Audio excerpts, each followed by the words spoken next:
Welcome to Linux Matters, a podcast featuring three experienced open source professionals as we discuss the impact Linux has on our daily lives. This is episode 32. I'm Mark, and in this episode, I'll be talking about QuickGUI. Hello, I'm Martin, and I will be telling you about what's new in Quickemu. Hello there, I'm Alan, and I'm going to talk about Quicktest. A few episodes ago, I talked about a mini reboot with Quickemu, and I've been hard at work making it bigger, better, faster, stronger, and I thought I'd just run down some of the improvements. Excellent. Do you want to give the tweet-sized version of what Quickemu is? Sure. For those who don't know. So Quickemu is a wrapper around QEMU, the hypervisor, and it makes it really easy to download and create virtual machines of just about every operating system. So you can quick get Windows 11, you can quick get macOS Catalina or newer versions, you can quick get Ubuntu and 100 other Linux distributions and BSDs. So it's a really fast way to get a VM up and running of your favorite operating system. I agree. It's great. I use it quite a lot. Yeah, as do I. An awful lot, actually, a lot more just recently. I finally got round to fixing an issue that was filed by friend of the show, Alex, over 2 years ago. Oh, whoopsie. And this has been a bit of fun, but it adds the ability to run Quickemu on macOS and also Asahi Linux. Ooh. Now, is this something to do with it actually running on Apple Silicon? It's several things, but yes. That was the bit that I did last as it happens. So I've got an old MacBook Pro Intel edition, and I started by trying to get Quickemu working on macOS on that machine because I'd already got it working on x86 Linux, so I felt like these were fewer changes to sort of try and wrestle with all at once. And conveniently, some time ago, somebody did fork the project and make a bunch of changes in order to try and get it working on macOS. And while that wasn't the total solution, it gave me an insight into how the heck macOS works under the covers to do all of these sort of system introspection and gave me a leg up to actually start that work. So it's not just the case of launching QEMU on any machine, really. There's a whole bunch of stuff. I think you're burying the lead slightly. That QEMU does a whole bunch of stuff like gets an SSH connection into the machine and allows you to share files. And there's a whole bunch of, like, it sets a nice resolution. There's a whole bunch of nice things that Quickemu does over and above just using QEMU or libvirt or boxes or any of the others, right? Yeah, I suppose its killer feature is that it introspects your system and then creates a virtual machine configuration based around the capabilities of your machine. So there's a lot of grubbing around it does, looking at your processor and your RAM and disks and graphics capabilities and all sorts of things like that in order to set things up in the most optimized way possible. And so all of that needed to be able to do the same thing on macOS that it can do on Linux. macOS has a terminal, much like Linux does, right? Which I assume is Bash or something close to it. But were there, given that Quickemu is written in Bash, were there issues with the actual code itself in terms of getting it running on macOS? In as much that macOS ships Bash 3, yes. So you either have to use Homebrew or Nix in order to get yourself Bash 4. Right. And then there's some fun and games where macOS is based on BSD originally. So you get the BSD versions of grep, awk, sed, and all of those common utilities. So I had to do a whole bunch of portability work in order to make sure all of that stuff works reliably on Linux and BSD macOS, which was not fun. But it's all done now. That stuff's now in the past. You've banked that now, haven't you? Yeah, that work is done and it does work. And I was very happy when on my Intel Mac, I was able to use QuickGet and Quickemu to run virtual machines. So the fun thing was then I decided, well, the proof of this really working is to run a VM of Mac OS on Mac OS. And that actually uncovered a whole can of worms where I needed to then fiddle around with how the hypervisor works in order to do the right thing. So that was another one of these little, trips around compatibility and options different between different platforms and all the rest of it. But got all of that work done. And then thankfully, Alan had his Ubuntu Asahi laptop with him at work a few weeks ago. So I gave you the tip of Git and said, go on then, run that. And it fell over. So we had another round of, because this is Linux now, but it's Linux running on an ARM SoC. So that then was a whole round of, again, another bunch of sort of changes in the way that it has to adapt to how it inspects in particular, the CPU and the GPU on that platform in order to get all the right stuff to set the environment up correctly. Yeah, it's weird how on Linux you have a whole bunch of places that you expect to find information like proc CPU info and wherever.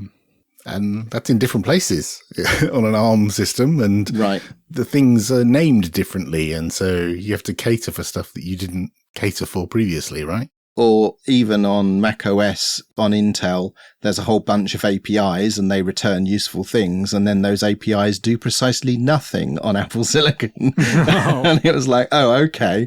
Well, this isn't helpful. So there's a whole bunch of sort of weird, isms. And I've heard people say, oh, developing for Mac OS at sort of, the plumbing level is hard and miserable. And I wouldn't say it was miserable, but it is frustrating. There's no sort of consistency. Are there many more case statements and if statements in Quickemu now than there were before? Many, many more. Yes. Yes. And so once I'd got all of that working, I then went the other way, which was to then improve the macOS guest support, because now I've learned a whole bunch of macOS internals.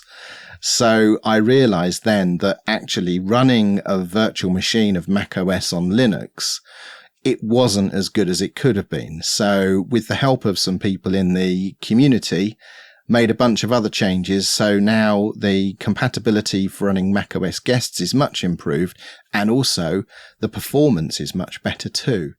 A small thing is that resolution setting now works on macOS and BSD. So this was a recent feature where you could say, I want to start my virtual machine with this resolution. That never worked on macOS. And again, as a result of fiddling around in the guts of macOS, I've got that going, and the same tricks work for BSD. So that was a win-win. And coming soon, it's in the works, is multi-architecture support. So it was kind of fun when on macOS on Apple Silicon, if you request a virtual machine, it always gives you an Intel virtual machine, which was fine and actually interesting to get that working. But of course, if the goal is to give you the most optimized experience, what it should really do is get you an ARM64 virtual machine. So that work is in flight and will land very soon. So eventually you'll be able to just basically run anything on anything. Yeah. That's the goal, right? Yeah, that's the plan. And along the way, I added a little utility called Quick Report, which is a way to capture useful hardware information to submit to the issue tracker when you have problems. Nice. Because there's a whole bunch of stuff I need to know now. So that also is ported to work on macOS and Asahi and all the rest of it. And then I landed a bunch of little features for this project called Quicktest. Nice. More on that in a moment. Are you still finding it fun to work on Quickemu? I am actually, yes. And all of this work on what is the legacy shell script version will be coming to a close soon. This was sort of proof of work that will go into, and much of it has gone into, the Rust implementation that will come out later in the year. This episode is sponsored by 1Password. In a perfect world, end users would only work on managed services with IT-approved apps. But every day, employees use personal devices and unapproved apps that aren't protected by MDM, IAM, or any other security tool. There's a giant gap between the security tools we have and the way we actually work. 1Password calls it Access Trust Gap, and they've also created the first ever solution to fill it. 1Password Extended Access Management secures every sign-in for every app on every device. It includes the password manager you know and love, and the device trust solution you've probably heard of on this podcast, back when it was called Collide. 1Password Extended Access Management cares about user experience and privacy, which means it can go places other tools can't, like personal and contractor devices. It ensures that every device is known and healthy, and every login is protected. So stop trying to ban BYOD or shadow IT, and start protecting with 1Password Extended Access Management. Support the show and check it out at onepassword.com/Linux Matters. A while ago now, I wrote a little project originally called Quickemu GUI, inventively, and is now called QuickGUI. What does that do then? So this is a desktop GUI for Quickemu and QuickGet, written in Flutter.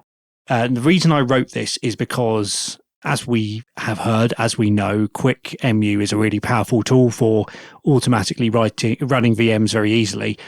But the thing about the command line is it's very powerful, but it lacks discoverability.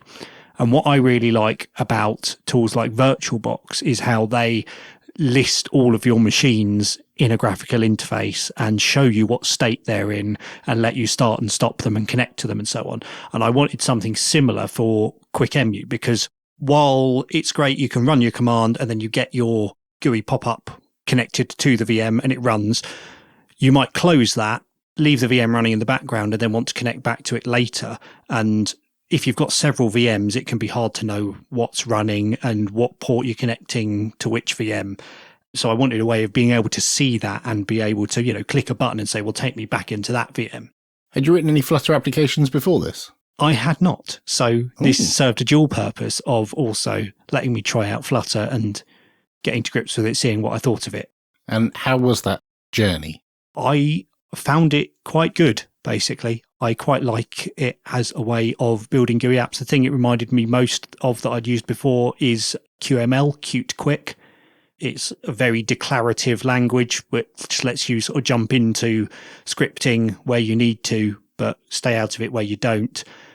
One of the interesting bits about the fact that it's declarative is originally QuickGUI started off as two projects. So there's two parts to it. There's the downloading bit, which is basically the QuickGet GUI, and the managing bit, the Quickemu GUI. And the downloading bit was actually written originally by Yannick Maury as QuickGUI, and I wrote my bit as Quickemu GUI. And then eventually we said, well, we're basically doing the same thing here. Why don't we do it as one project rather than two?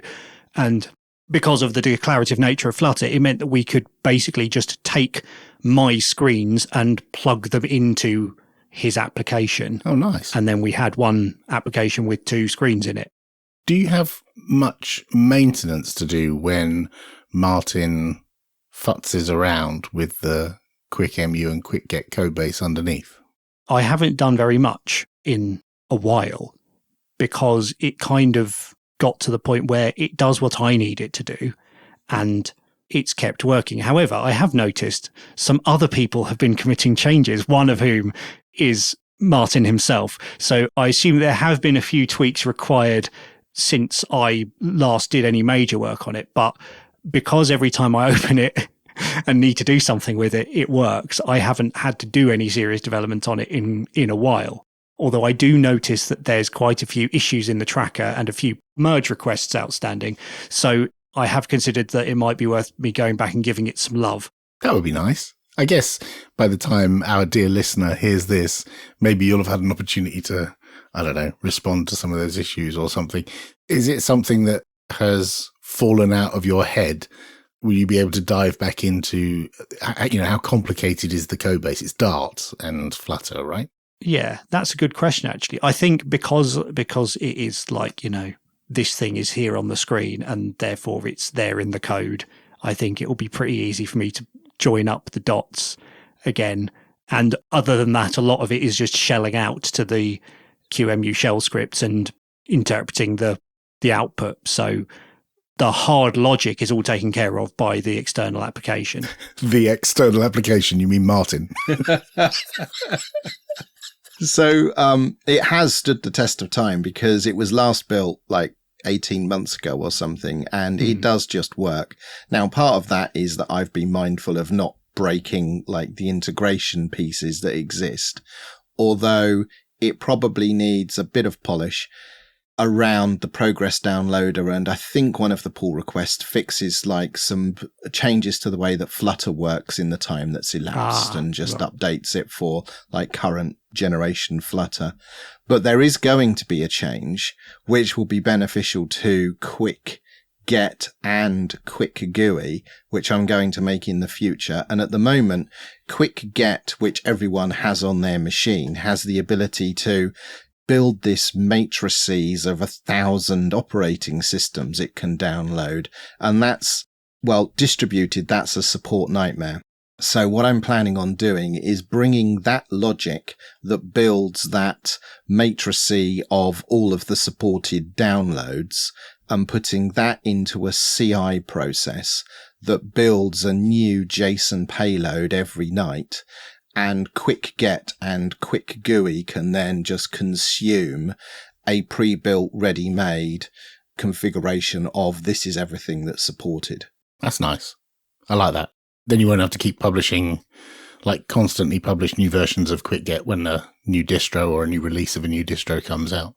Yeah, so I mean, as I say, it's kind of been in, works for me mode for a while. I haven't really needed any new features in it, but I suspect, now's probably the time to give it some love, especially with the transition to the new world of Quickemu coming along. It would be nice if there's this keeps up with it. And yeah, I have noticed that issue you mentioned with the downloader. Also, when it starts up and does all of its poking around, it kind of looks like it's broken and nothing's happening. So it could do with something to show that it is actually loading and things are going on. So we tried to mitigate that in QuickGet itself by that's the build all of the configuration stuff. So what Quickemu does is say, give me a big old list. And then QuickGet produces this JSON file, which was taking a couple of minutes. And I think it now takes about 15 seconds, but nevertheless, it's 15 seconds where you're looking at an app that doesn't seem to be responding to you. So that's why I want to move it out into CI, and then it can just be a URL request to say, go and get the latest list of supported OSs.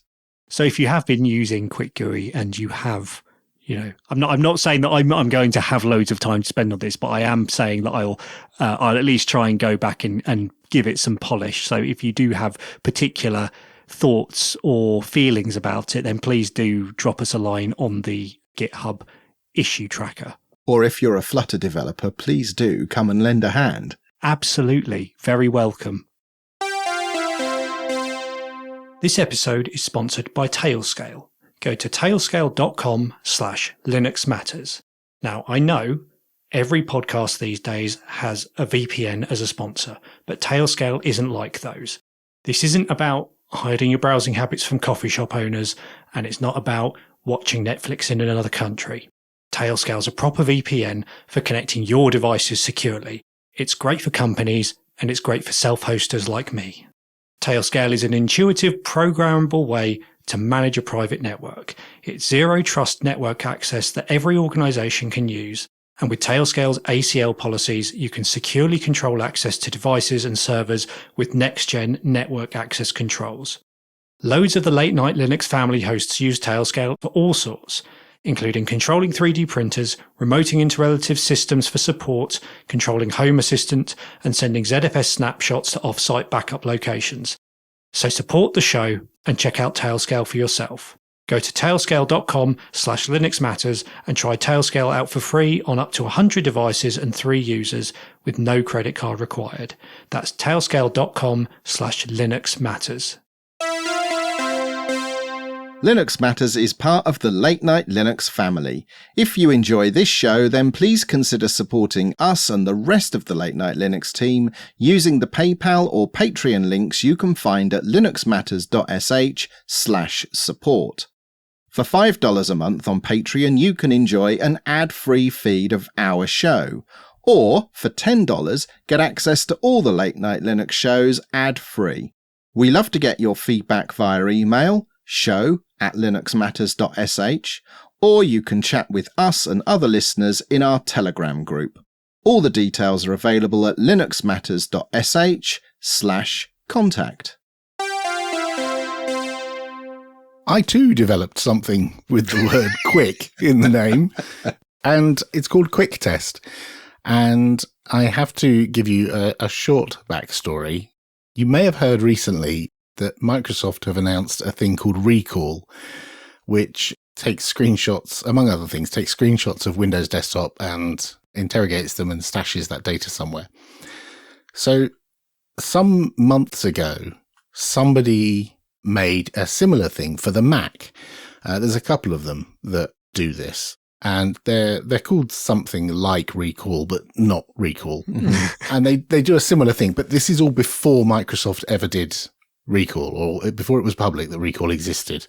And I saw that pop up on Hacker News, and I thought, I wonder if that could work on Linux. So I started building a thing on Linux, which could take screenshots of my desktop on a periodic basis, and then try and extract text from that and put it in a database, but also take those screenshots and put them together into a video. And when you're running this thing, you would get a history building of the things you did that day. Now, I have since come to the idea that this is probably not a good idea for various reasons. But what I had built was a thing that took screenshots and could do optical character recognition on the screen and thus see stuff and read text off the screen. And I thought, this is interesting. I could use this to make an automated testing tool for Ubuntu releases. And this was a little while ago when there was a new release coming, Ubuntu 24.04. So in my mind was the idea of doing testing of Ubuntu releases. And that's what got my idea of Quicktest incubated. And so what Quicktest is I think we've used the word wrapper a couple of times on the show so far. It is the final wrapper around Quickemu. And so what it does is it launches a Quickemu instance, and if necessary, it will use QuickGet to download an ISO, and if it doesn't already have it, launch Quickemu. But then what it does is pretend to be a user. And it pretends to be a user by injecting key presses into the virtual machine and then taking screenshots and looking for text on the screen. So the easiest example of this is it boots up a Quickemu virtual machine and then looks for the word grub on the screen, because that's one of the first things you'd see when you boot a Linux ISO. And so it takes a screenshot periodically, and once it sees the word grub, it presses enter. And by presses enter, what I mean is it injects the enter key press into the VM. And that makes the install process, the boot process, move on. It then looks for something else on the screen, like welcome to Ubuntu or some other piece of text. And it just does that by taking a screenshot and then doing OCR on the screen. And then when it sees the text on the screen, it then knows what to do next, which is tab down to another button, press enter. And then you can build a sequence of events that does a full install, just reading what's on the screen and pressing buttons. And that's literally all it does. Read the screen and press buttons. This sounds a lot like something that I do at work with Moodle, which is there's a framework for PHP called Behat, which is an implementation of a common web application testing framework called Cucumber. And that lets you do this by automating a web browser, saying, click on this link, load the page. It's got a bit of an easier job than you, because when you load a web page, you've got all of the text in an HTML file, which you can then say, does this page contain the word, save in a button element? And can I click the save button on the page rather than having to OCR and then say, right, well, where in the image is that text, and try and click it? So I thought it was quite clever the way that you've managed to do this, given that you don't have this, object model of the whole screen. Yeah, it is just an image. Yeah. Yeah, I think you're downplaying things a little bit, because obviously you and I were talking about this, so I'm aware of the lengths that you went to, but also there was sort of an overriding design objective you had here, which is you didn't want to pollute the virtual machine in any way. So you do all of this without actually installing anything inside or instrumenting the VM in any way. This is all done from outside. Yeah, I'll get to that. So it's implemented as a shell script, as all good things are. It's just a shell script. Actually, it's a bunch of shell scripts, but the main one, Quicktest itself, is just a shell script. And what I wanted to do was have multiple test scenarios, because if I'm looking at the Ubuntu release, there's multiple tests that happen. So for Ubuntu 24.04, someone has booted up the ISO and then just gone next, all the way through and used all the defaults. And at the end, if it reboots to a desktop, that's a successful test, right? It's not a super comprehensive test, but it is a successful test. Then there's another one that does the same thing, but ticks the box that says do full disk encryption. And that's a slightly different test. And so the screens are slightly different. And so there are slight variances to some of these tests. Some of them require me to inject additional key presses in, like the passphrase, or the screens might behave slightly differently, which they do. For example, if you want to do an install without a network cable plugged in, we can do that. We can switch off the network, as it were, in the VM. But the test fails because one of the dialog boxes on the installer is grayed out. And so when you tab, it skips over that one. And so the number of times you press tab is one less, one fewer, right? And so in order to build these tests, you kind of have to know what the installer does. But it is still just looking at the screen, looking for some text, pressing buttons. That's really all it's doing. It's not even mouse clicking. It's literally just injecting key presses into the VM. So when Quickemu runs, it uses a protocol called Spice to connect to the VM and give you the display. Is that the same protocol that you're using to inject the key presses, or are you doing something else? No. There's a thing called the Quickemu monitor. Okay. And the Quickemu monitor you can connect to using either Netcat or SoCat. And you connect on a particular port using a weird command line. Don't worry about that. But you can then inject key presses into Quickemu, and it will just basically press those buttons. And so you can do key combinations like, Alt-Enter or something, or you can do Control-Tab or Shift-Tab. But you can also just press a series of buttons in a row, like typing in a password or typing in a username. So you can do all of that. And I've written Quicktest to have these reusable chunks to send a key press or send a key combo or send a whole word into the VM. So that when you're writing the test, you just say, put this word in or press this button in order to make the test scripts that you create shorter, because it's a lot of reusable stuff already done. Yeah, it's pretty cool actually seeing how Alan did this. So the QEMU monitor is basically a debug facility for QEMU. So you can do all sorts of things with it, including send key presses and also, mouse movements and mouse presses and take screenshots and what have you. So when Quicktest runs, it can run entirely headless. There is a Spice display, but it's not displayed anywhere, but it can still take the screenshots and do the OCR and know what's going on. And so have you considered making it do things with the mouse as well? I have considered that, yes. So there's two things here. One, you have to know where to click. And because the only thing I really have, and I know people are shouting at me right now, just use this OpenSUSE, open build or open test system or whatever it's called, OpenQA, or some other tool. I could do, but most of those are flawed from my objective viewpoint because they all require you to do something invasive to the VM. And my overriding principle was I don't want to have to install anything into the VM in order to do the testing. It should test like a human does. And what does a human do? Looks at the screen and presses buttons.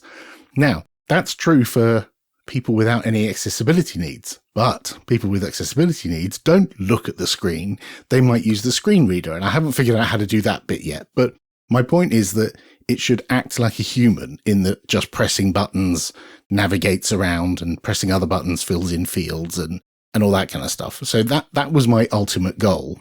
And because I've got it working with the keyboard so far, I haven't actually needed to add mouse support yet. So it's not actually there. I haven't actually figured out the necessary bits to do that because I just haven't needed to, because all of the installs that I've done, they all have keyboard shortcuts to navigate. And so that's been good enough. It's actually really interesting what you say there about the accessibility thing, because one of the things that we find when we're doing Behat testing is Behat is basically a user who can't see, because it's all using the object model in the browser to decide what's there and what isn't, and what it can see and what it can't. It can't actually say, oh, that is definitely being displayed on the screen. You have to make sure that all of the stuff is in place in the page, that it knows, oh, I'm going to click the button that says save. Well, is there another button that says save, which might be clicking instead? Or, right. Does this link have enough context around it? So we've actually found that it's a useful way of checking, is your page also accessible to people who can't see? That's one of the problems with the mouse is I don't know where things are on the screen. All I know is a piece of text is on the screen, because what I'm using is a piece of software called Tesseract. Because I don't know the structure of the screen. All I know is the word welcome to Ubuntu is on the screen somewhere, because I just look for that piece of text. I could do more. I could do some image analysis and use something like Python and OpenCV and stuff like that. But I wanted to keep the overhead for running this as low as possible, because my target audience for Quicktest is people who are testing ISOs. And so I just wanted them to grab a shell script and run it and not have to worry about, do I have the right version of Python? Do I have all these Python dependencies? And, and I didn't want to have to worry about software packaging. I just wanted it to be a shell script that you could just grab and run. It's not finished. It's still a little bit rough around the edges. There's only a few tests there. And I think I need to do some rework on how the tests are written, because there's a lot of duplication and it's a little bit messy. So I need to have a think about that. Maybe by the time people listen to this, that'll be done. But I've already had a few people test it and had some great suggestions and issues. And if anyone else wants to try it out, it's in the same GitHub project as Quickemu and QuickGUI in there as Quicktest. One other thing I wanted to say about all this is I find it quite interesting that we never actually at any point all sat down in a room together and said, hey, we've got all of these projects we want to do. Let's build them around this one thing. These are all things that we, despite the fact that we talk to each other quite frequently, yeah, these are all things which we each made to scratch our own itch and have ended up being part of the same GitHub project. Yeah. I mean, we do sometimes have ideas of let's develop a thing together, but actually independently, we've all developed the 3 wheels of a thing. Yeah, I think Quicktest is the icing on the cake. That's very kind. When the 2404 release was coming round, the installer had changed. So all the manual testing that people were doing, all of those test scripts are now wrong.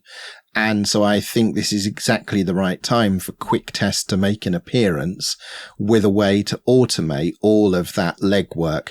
It would be far better for a computer to do that work and for people to spend their time doing something more productive, like just reviewing the outcomes of the tests. Because one of the things it does is it makes these videos and you can just watch the video back and see, like, does it, this is what happened. So success or fail, you've got useful evidence as to what the outcome was. And I absolutely love that. Yeah. And something you alluded to earlier is the fact that because it can run in the background without a display, it could run in CI. Right. So these could just run as automated tests and you've just got to pass or fail whether they work or not. Obviously, tests need to be maintained and kept up to date. And that's why I've made it open source and it's all on GitHub. And if anyone wants to help me write tests, I'd love that.